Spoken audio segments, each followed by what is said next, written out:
तू ही रे माझा मितवा मालिकेच्या येणाऱ्या भागामध्ये एक जबरदस्त ट्विस्ट आपण पाहणार आहोत.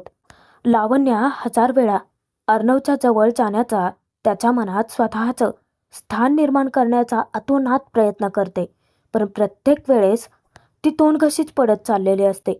म्हणूनच वल्लरी तिच्या मदतीला धावून येत एक डाव आखते, ज्याच्यामध्ये अर्णवला अडकवून तिच्या प्रेमाची भुरळ काढण्याचा प्रयत्न असतो.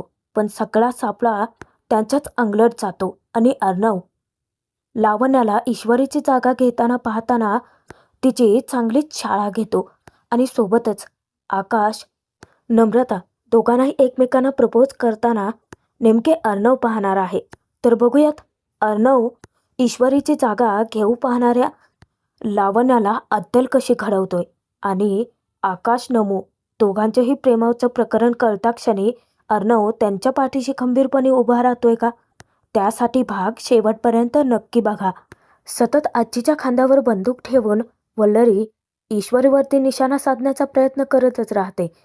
अर्णवच्या आयुष्यातून तिला कोणत्याही परिस्थितीत ईश्वरीला हाकलवून द्यायचं असतं आणि तिची जागा तिला लावण्याला द्यायची असते. त्याचसाठी प्रत्येक वेळेस आजीच्या खांद्यावरती बंदूक ठेवून ती निशाणा साधतच राहते. सतत ईश्वरीला कुचकट बोलणं, टोमणे मारणं, प्रत्येक क्षणी तिचा अपमान करणं, तिच्या चुका काढत राहणं वल्लरीला फक्त एवढेच जमत असतं.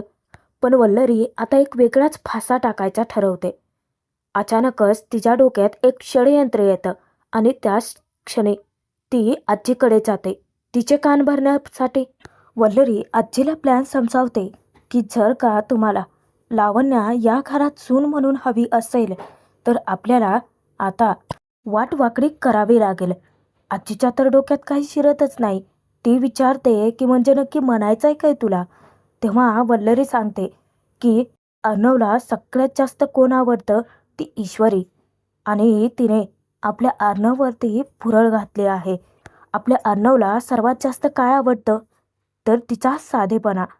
हे बघा, मला एक गोष्ट कळून चुकले आहे की आपण अर्णवच्या समोर जितकं जास्त ईश्वरीला बोलू, तिच्यातले दोष काढू, तिच्या चुका काढू, तेवढं जास्त अर्णव आपल्यापासून दूर जाईल. तो हळूहळू आपल्यापासून तुटेल. हेच तर बहुतेक तिला हवं असावं आणि म्हणूनच ती मुद्दाम ह्या सगळ्या चुका करत असेल तर.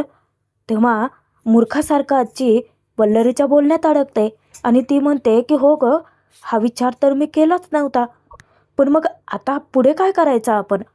वल्लरी सांगते की हे बघा, माझा प्लॅन साधा सोपा आहे. आपल्याला फक्त या प्लॅनमध्ये लावण्याला सामील करून घ्यावं लागेल. यावेळी आपण ईश्वरीला दोष द्यायचेच नाहीत ना तिच्या चुका काढायच्या. आपण फक्त इतकंच दृश्य भासवायचं की अर्णवचा जीव अजूनही लावण्यावरती आहे. म्हणजे असं काहीतरी करायचं की लावण्या अर्णवच्या मिठीत असेल आणि ते पाहिल ते ईश्वरी. मग मग काय, ती स्वतःच्या जाळ्यात अडकेल आणि अशी काहीतरी मोठी चूक करून बसेल की जी आपण पकडू शकतो आणि त्यावरून आपण अर्णवला जाबही विचारू शकतो ना. तेव्हा आजी म्हणते की हो, तुझं अगदी बरोबर आहे, प्लॅन तर सॉलिड आहे, पण ते सगळं घडवून कसं आणायचं त्यावर लावण्या प्लॅनमध्ये सामील करून घेऊन तिच्याकडून हे सगळं षडयंत्र करून ईश्वरीला घराबाहेर काढण्याची तिचे प्लॅनिंग चालू होते. वल्लरी सांगते की ते तुम्ही फक्त माझ्यावरती सोडा आणि ती लावण्याला फोन करते. लावण्याला ती प्लॅन समजावते आणि तिला सांगते की तुला फक्त अर्णवच्या नजरेत त्या ईश्वरीसारखं राहायचं आहे. ते म्हणजे एकदम साधं, जशी ती नाटकं करते ना अर्णवला भुरळ पाडण्यासाठी, अगदी तसंच काहीसं. तेव्हा लावण्याला ती सांगते की तिला ईश्वरीच्या वेशात राहायचं आहे. आता लावण्याला तर प्लॅन आवडतं. शेवटी अर्णवला मिळवण्यासाठी ती काहीही कटकारस्थानं करू शकते. आणि इथेच सुरू होतो तो लावण्या, वल्लरी आणि आजीचा डाव. लावण्या ईश्वरीच्या वेशामध्ये अर्णवच्या रूममध्येच असते आणि अर्णव हा ऑफिसला गेलेला. अंजली इशूशी गप्पा मारत असते. फक्त ईश्वरीने आपल्या मनात दुःख, वेदना न ठेवता तिच्याजवळ मन मोकळं करावं, स्वतःला त्रास करून घेऊ नये एवढंच अंजलीला वाटत राहतं. म्हणूनच ती ईश्वरी जरी तिच्याशी काही बोलत नसली तरी मनमोकळेपणाने गप्पा मारत असते, जेणेकरून ईश्वरीचा त्रास कमी होईल.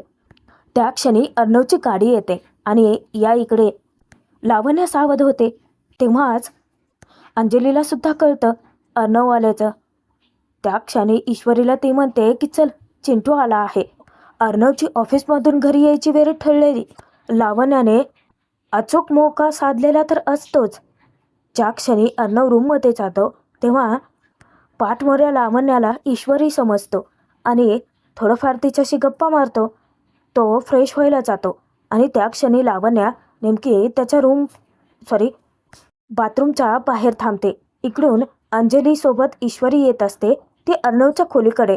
अचानकच अंजलीचा पाय सटकतो आणि त्या क्षणी ईश्वरी वेळीच तिला सावरते. अंजली थोडी घाबरलेली असते, त्यामुळे ईश्वरी तिची काळजी करते आणि हळूवार अंजलीला सावरत परत तिच्या रूममध्ये सोडून येते. ती सांगते की ताई, तुम्ही अजिबात काळजी करू नका आणि घाबरवून तर जाऊच नका. तुम्हाला काही झालेलं तर नाहीच आहे आणि मी आहे. मी ना तुमच्यासाठी हवं तर हळद घालून दूध घेऊन येते. ते प्या, म्हणजे तुम्हाला बरं वाटेल आणि थोडा आराम करा. असं घाबरून जाऊ नका. अंजली प्रेग्नंट असल्यामुळे अचानक पाय सटकला आणि त्याचमुळे ती थोडीशी पॅनिकही होते. ईशू तिला धीर देते, थोडी समजूत घालून शांत करते आणि ईश्वरी दारात येता क्षणी अंजली तिला सांगते की चिंटूसाठी कॉफी बनवशील का. तेव्हा ईश्वरीच्या मनात नसताना सुद्धा फक्त अंजलीसाठी ती होकार देते. इकडे ईश्वरी तिच्या रूमकडे यायला निघते. अचानकच होतं असं की अर्णव बाथरूमच्या बाहेर येतो आणि त्या क्षणी पाय घसरल्याचं नाटक करून लावण्या अगदी त्याच्या गळ्यातच पडते. अर्णव वेळीच तिला सावरतो, कारण तिने पडण्याचं नाटक केलेलं असतं आणि ईश्वरीच्या वेशात जेव्हा तो तिला पाहतो तेव्हा त्याला धक्काच बसतो. तो तिच्याकडे पाहतच राहतो, पण ते दोघेही इतक्या ऑकवर्ड पोझिशनमध्ये असतात ना की अचानक तिथे ईश्वरीच येऊन थबकते आणि तिलाही धक्का बसतो. त्या क्षणी खूप वेळ अर्णव हा लावण्याकडे पाहत असतो. ईश्वरीलाच थोडीशी लाज वाटते आणि त्या क्षणी ईश्वरी मागे फिरणार तर अर्णव अचानकच खेकसतो की तू इथे काय करतेस, आणि तेही मिस इंदोरच्या वेशात. त्या क्षणी लावण्य सांगते की ASR, हे बघ, तुला हा असाच लुक आवडतो ना, एकदम साधं सिंपल मिस इंदोरसारखा तुझ्या. सांग ना, मी कशी दिसते. तेव्हा अर्णव तिच्यावरती खेकसतो की इनफ लावण्या, काय करतेस, तुला तरी कळतंय का, मी मिस इंदोरच्या जागी दुसरं कोणालाही बघू शकत नाही. आता हे सगळं ईश्वरी ऐकते. अचानकच लावण्याचं लक्ष जातं आणि ती म्हणते की बघ, ती पण आली. अर्णव जेव्हा पाहतो तेव्हा त्यालाही धक्का बसतो. अर्णव तिचा गैरसमज दूर करण्याचा प्रयत्न करतो की मिस इंदोर, प्लीज, तू समजतेस असं काहीही नाही आहे. लावण्य अचानक धडपडली, ती पडणार तेव्हा मी सावरले तिला, पण मला माहिती नव्हतं की या विषयामध्ये ती आहे. प्लीज माझ्यावरती विश्वास ठेव. तेव्हा आधीचीच ईश्वरी अर्णववरती प्रचंड नाराज. आता कुठे थोडं थोडं त्यांचं नातं फुलत होतं, त्यांच्यामध्ये नोकझोक होत होती, पण या लावण्याने वल्लरीच्या साथीने त्यामध्ये मिठाचा खडा टाकला. आता ईश्वरी काही फरक पडत नसल्यासारखं वागते. अर्णवला ती म्हणते की हे बघा सर, तुम्ही काय करायचं, कुणाशी भेटायचं, कुणासोबत कसं वागायचं, हे मी ठरवणारी नाही आहे. आणि का ठरवायचं, कारण मी तुमची कोणीच नाही आहे. मी मानतच नाही हे नातं. तुम्हाला काय करायचं आहे ते तुम्ही बघा. तेव्हा अर्णवला धक्काच बसतो. आता ईश्वरी रागात तेथून निघून जाते. त्या क्षणी अर्णव तिला समजावण्यासाठी जातो. आता खाली खूप मोठा तमाशा निर्माण होतो. अर्णव तिला म्हणतो की मिस इंदोर, प्लीज विश्वास ठेव माझ्यावरती. आता वल्लरीला जी ठिणगी टाकायची होती तिने ती टाकलीच. लावण्यसुद्धा खालती जाते. तेव्हा तमाशा पाहून सर्वजण तिथे जमा होतात. अविनाश मामा विचारतो की अर्णव, काय झालंय अचानकच. तेव्हा लावण्य खाली येते आणि अर्णव तिच्यावरती खूप नाराज होतो. तिला तो विचारतो की तुला काय गरज होती हे सगळं करायची. खरं तर ईश्वरीच्या वेशामध्ये तशीच साडी, तशीच हेअरस्टाईल, हे सगळं बघूनच मामांना सुद्धा धक्का बसतो आणि सगळा प्रकार आता मामांच्याही लक्षात येतो. तेव्हा लावण्य म्हणते की ASR, please, he miss Indore तुझी, ही मुलगी जेव्हापासून आपल्या आयुष्यात आली आहे ना, तेव्हा आपल्या मैत्रीला सुद्धा ग्रहणच लावले. अरे काय आहे असं हिच्यामध्ये की जे माझ्यात नाही आहे. अरे निदान तू माझ्यासोबत मैत्री तरी करू शकतोस ना. आपली जी मैत्री छानशी होती ती मैत्रीसुद्धा तू तोडून टाकलीस. किती रूडली वागतोस तू माझ्यासोबत. म्हणून मी ठरवलं होतं आजी, खरंच मी फक्त ASRसाठी ठरवलं होतं की त्याला असे वेस्टर्न लुक वगैरे आवडत नाही, ट्रेडिशनल राहणं आवडतं ना, साधं सिम्पल. म्हणूनच तर मी ठरवलं होतं आणि तेच दाखवण्यासाठी मी रूममध्ये गेले. पण इथे ही ईश्वरीमध्ये तडमडली आणि पुन्हा अर्णवच्या मनात हिने माझ्याविषयी गैरसमज पेरला. तेव्हा अर्णव तिच्यावरती ओरडतो, लावण्य बस कर, उगाचच मिस इंदोरबद्दल गैरसमज पसरवू नकोस. तेव्हा वल्लरीमध्ये पचकतेच. आता ती म्हणते की अर्णव, मला तर नाही वाटत की लावण्याचं काही चुकतंय. अरे तुमची इतकी छान मैत्री होती, तिचं काय म्हणणं आहे, निदान तुमची मैत्री तरी टिकून राहावी. आणि त्यामध्ये ही मुलगी मिठाचा खडा टाकतच आहे. मग लावण्याला राग येणार आहे की नाही. तेव्हा अर्णव म्हणतो की ओ गॉड, तुम्हाला कळत का नाही आहे, मिस इंदोर माझी बायको आहे आणि तिच्या वेशामध्ये तिच्या जागी मी दुसऱ्या कोणालाही बघू शकत नाही. आणि लावण्या, तू अति करतेस. आता पुढे काही लावण्य बोलायला जाणार तेव्हा अर्णव ऐकून न घेता तिला स्पष्ट ताकीद देतो की हे बघ, मी शेवटचं तुला सांगतोय, माझ्यापासून ना तू लांबच राहत जा. आणि एक गोष्ट कायम लक्षात ठेवा, माझ्या मनातली मिस इंदोरची जागा कधी कोणीच घेऊ शकत नाही.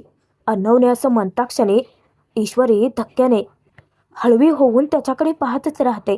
मनात तिच्या एका क्षणासाठी विचार येऊन जातो की अर्णव सर तिच्यावरती इतके प्रेम करतात, मग तिचं वागणं चुकतंय का कुठेतरी. तेव्हा आता आपल्याच्याने काही टाळ कळत नाही म्हटल्यानंतर लावण्या आजी नावाची तोफ बाहेर काढते. आजीकडे जाऊन लगेचच रडण्याची, खोटे खोटे अश्रू गाळण्याची नाटकं करते आणि म्हणते की आजी, आता तुम्हीच मला सांगा की माझं यामध्ये काही चुकलं आहे का.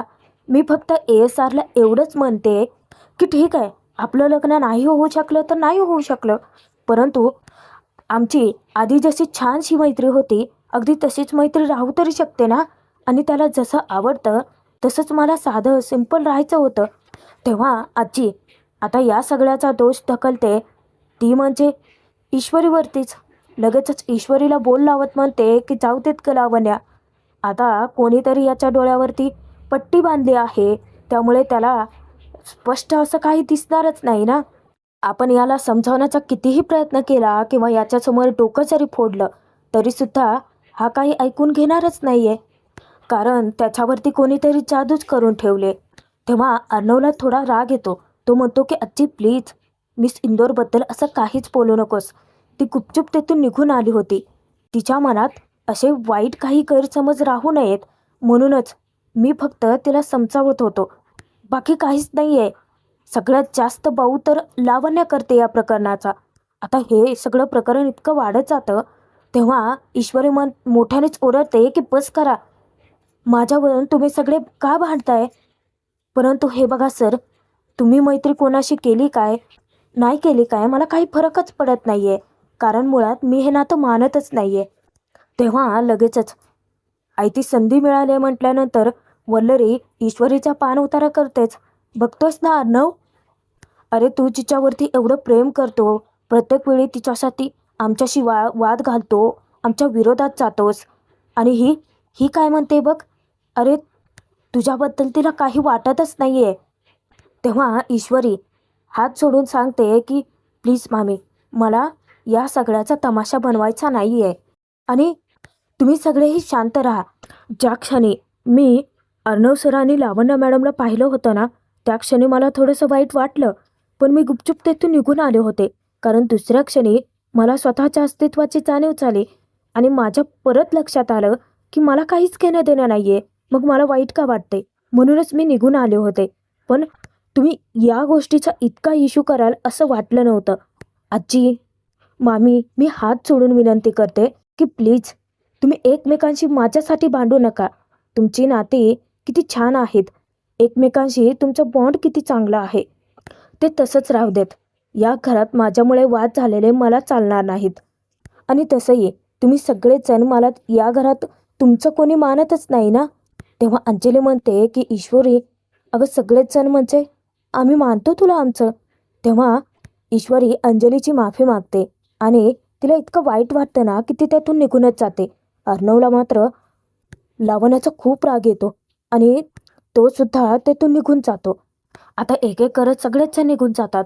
लावण्या लगेचच वल्लरीवरती डाफरते. ती म्हणते की मामी, कसला तुमचा हा फुसका प्लॅन?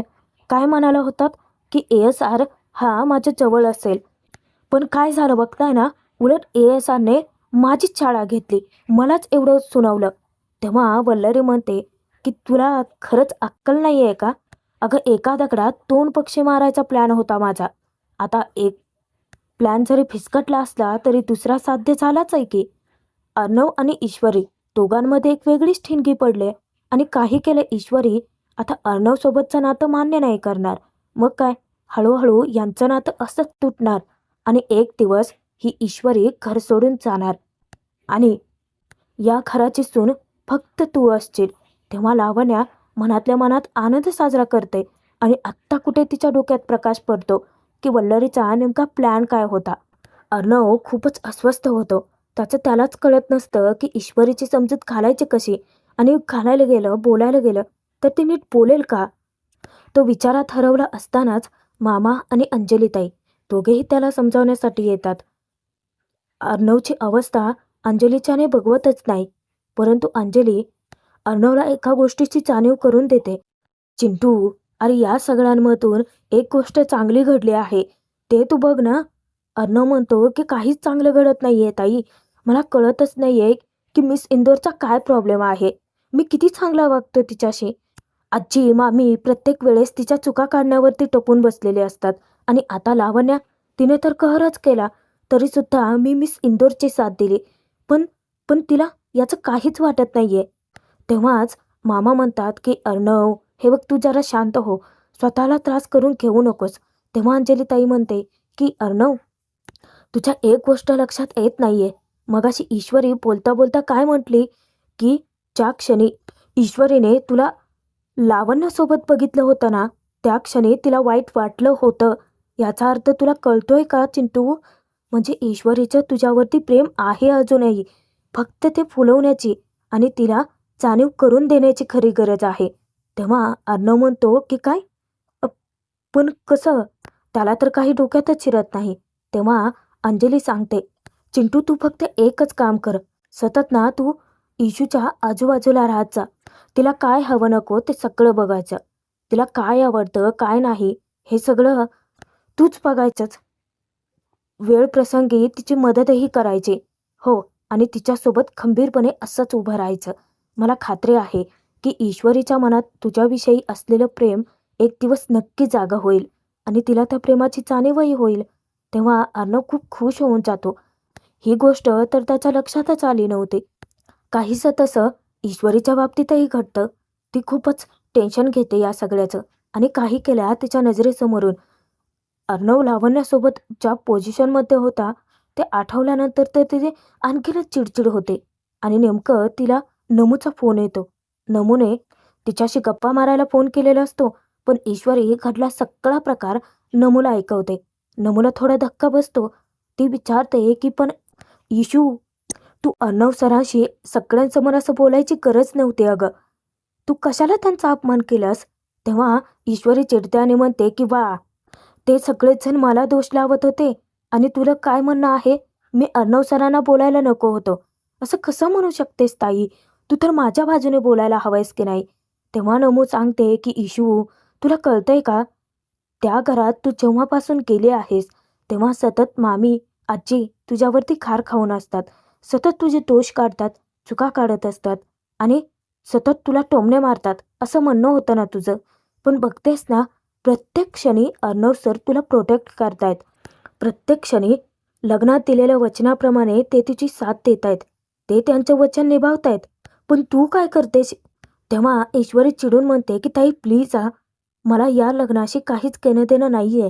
मुळात हे नातं मी मान्यच केलेलं नाहीये. तेव्हा नमू समजावते की इशू, मला कळतंय की तुझी चिडचिड होते या सगळ्याने, पण प्लीज एकदा एकदा माणूस म्हणून विचार करून बघ ना. आता तू सगळ्यांसमोर अर्णव सरांना एवढं बोलली, त्यांचा अपमान केला, त्यांच्या मनाला किती वाईट वाटलं असेल. तू हे नातं नको मान्य करूच, पण एक माणूस म्हणून तरी तू त्यांच्याशी चांगली वागूच शकते ना. इशू, तू जर मला विचारशील ना, तर मी फक्त तुला एकच सल्ला देते की अर्णव सरांसारखा व्यक्ती तुला शोधूनही नाही सापडणार.